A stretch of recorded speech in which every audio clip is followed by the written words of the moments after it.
episode of The Rebel Edge, mental performance for athletes. And I'm here today with Toby Hansson, the head men's tennis coach for Ole Miss. And we're going to be talking about a concept that is foundational to all the other mental skills, and it's confidence. Because you have to understand confidence and to be able to work on it. And you have to have confidence to work on all the other things. So thanks for coming.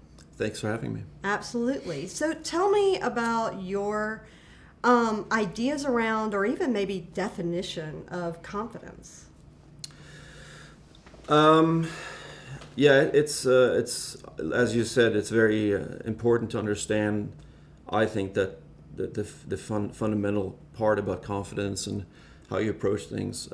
For me, it's confidence is something that I, as a person, if I can build myself, which is basically the automized part of myself. So I have the conscious part is me, and then if I can basically build myself, and there are different ways of doing that. That way, and I can handle those situations, and I believe in myself, which is the automized part of me, then I'm going to have confidence in that situation.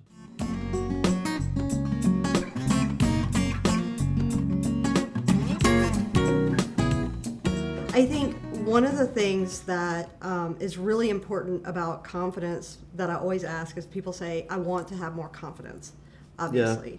But first of all, people think that confidence is something that you either have or you don't have, like it happens to you. No, I mean, this is something that you gain with experience, mm-hmm. And confidence is fluctuating, mm-hmm. and I think that's important to understand. That it's not who you are. Right. It changes. It can change in a second, mm-hmm. and so it's the important part in this is how do you train yourself in that given situation to have a better chance to be confident. Yeah. And that is where it gets really crucial how you approach it as a player, how you approach it as a coach. But in my opinion, when you go out there and you're confident, you're letting the automation about you just do what it's trained to do. Mm-hmm. So you have to really repeat something over and over, and you have to feel success in that situation over and over and over. The one that's dominating, it's the feeling that you have in your body when you're stepping on the court, or if you're whatever you do, if you're standing up and you're having a speech or whatever it may be, that you've repeated it so many times with a positive experience, mm-hmm. that you let your automized part of you just do it. So here is, as a sports psychologist, what is so important about what you said is that, you go out there, you have experience, you make it automatic. Confidence is something that you can build, you can work on. But why would you ever think that anything, and I'll say this over and over, why is anything going to be there on match day that you didn't practice and you didn't make automatic? Like, you have to train these skills, you have to work at it. And so confidence is something that you work on up until the time that you want it, or it's not going to be there. And it's part of who you are. You have to build it into the makeup to make it automatic. It takes time. Yes. And work. And work. But, if there's the doubt, in that given situation, if there's any doubt about things, that's when everything fails, mm-hmm. or it goes downhill. It takes time for you again to believe in yourself. Mm-hmm. It takes time to train yourself Right. So this is the important part about the whole concept that I'm trying to, teach is that you have to, we were going to talk about that again, really focus on how do you do that? How do you gain, how do you train in that situation? How do you train your confidence? And we're going to discuss that as well a little bit, I think. For sure. Yeah. So one of the things I start with when I talk about training confidence is, okay, you want to be more confident. What do you want to be confident in? Because most people say they want to be confident that they can win a match. Right. And that's fine, but you can't control that. So it's hard to be confident in something that you can't control. But you can control, your best effort, remembering, that you have trained this whole time and your body knows what to do without being told. Sure. But the thing that you said that I want to pick up on is the belief that you can handle whatever comes your way. And that is so vital to confidence because that's what athletes do. Yeah. They go on the court and they don't know what's coming their way, but Right. they have a belief that they can handle it because they have built those skills for. Hopefully. Yeah. I mean, it's Right. that's when it gets a little tricky because, it might be a technical flaw that it doesn't allow you to be confident in that situation. Right. So you have to basically be, if you're looking at it from a tennis perspective, being in different situations on the court, you need to feel like good about that situation. You need to feel good about that shot, and you have to have done it many, many times. Right. For you to feel like, gosh, this feels great. I love to be in this situation. Give me one more ball. I feel good in this situation, and I have all these positive feelings when I'm there. I like to serve, or I like to return, or I like to do this, or I like to do. Whenever you're comfortable in as many parts of the court, for tennis in this case, as you can, the better it is. For sure, athletes. because you cannot, you can't be confident that you're going to go on the court and be perfect and do everything exactly right. But you can have the confidence. You don't think so? I mean, it's not. Yeah, I think of course you can't be Yeah. perfect, but I think that. But you can handle not being perfect. Yeah, but I mean, Yeah. the perfect part is not like, okay, I'm trying here, and it didn't go away, but you have to keep doing it. And if that's you, the confidence. right? Yeah. And if you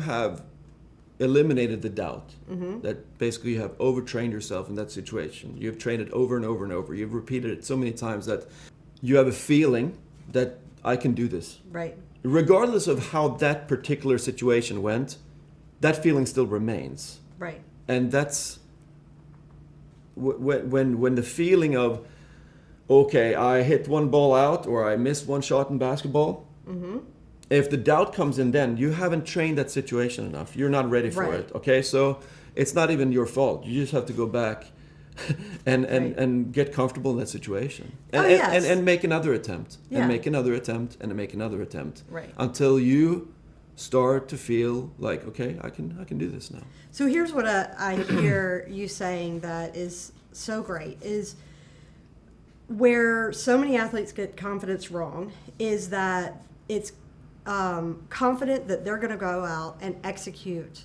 this skill or this technique or whatever perfectly rather than going out, trusting, and being able to handle no matter what happens, even if it's a failure, knowing that you can recover, that you have strengths that'll get you through, or Right. that if maybe technically the other person is better, but you're Right. going to outwork them, or you're going to learn from the situation, or you're Right. going to be able to handle it. I think the only mistake you can make, honestly, there are no mistakes, Right. in my opinion. There is, however, one mistake, and that's not to attempt. Right. If you don't try, okay, that's a mistake, because then you can't learn, then you can't gain that experience. Right. And so, for example, I went to a basketball practice once, and there was a famous coach there, and I remember this like it was yesterday, and I disagree with his way of coaching, but I know that he told the player, he shouted at the player, if you're going to miss the three-pointer, don't shoot. And so that guy was open. The very next play, he was open in the corner. He had the ball in his hand, and he stood there. He should have taken the shot. Yeah. So let's talk about a few ways to build confidence. So the first part of building confidence is to decide what you're going to be confident about. And it should be within your control, and it should be something that isn't dependent on an outcome. So I'm confident that I am good at my job. So the times when I don't, knock it out of the park with a presentation or whatever, that doesn't say anything about how good I am at my job. In fact, it gives me an opportunity to get better at my job. Sure. So that is an important piece to building confidence, is recognizing what you're trying to be confident in, and then to look at the language that you're using. I think it's important that you really let the player feel good about themselves, and verbalize it, and with body language, and maybe even talk to yourself. Great shot. Absolutely. And really enforce that. For sure. So that language, I really like the idea around redefining what's failure and what's mistake and all that kind of stuff, and just looking at your language. So when I'm working with athletes to build confidence, I talk about confidence buckets. So there are 4 buckets, 4 different places that we draw confidence from. So the first is what you tell yourself. The second is what feedback you've gotten from other people, so like praise and that sort of thing. And the third is past experiences with success. Yes. Very important. And the fourth is preparation. Yeah. So exactly. you can't be confident for a test you didn't study for. Right. So everybody has it's kind of like right hand, left hand. There's no good or bad buckets. There's no this bucket. All of them are important. They're all important, Equally. but we all have our preferences. So I know for me, I draw a lot on past experiences with success, and so that one is my preferred bucket, and I go to it a lot. But that means that I have to work harder to build up my what others say to me bucket. And I have to make sure that all the buckets are full, and then and this one's really important, all the buckets are clean. So buckets get dirty really fast. Yes. So I literally have athletes. I used to have buckets in my office, and we would put things in it, and you can do that. I think that's a helpful exercise, but listing out in those 4 columns are really important. When you write it down, there's something really tangible about it, and you can go back and read it. Because let's say I'm looking at my what others tell me bucket, and I have filled it up with all these things. Sure. I have 50 things that I've written down that people have told me, hey, you're really talented, and you have an amazing serve, and you all these things. Right. That's great. Yep.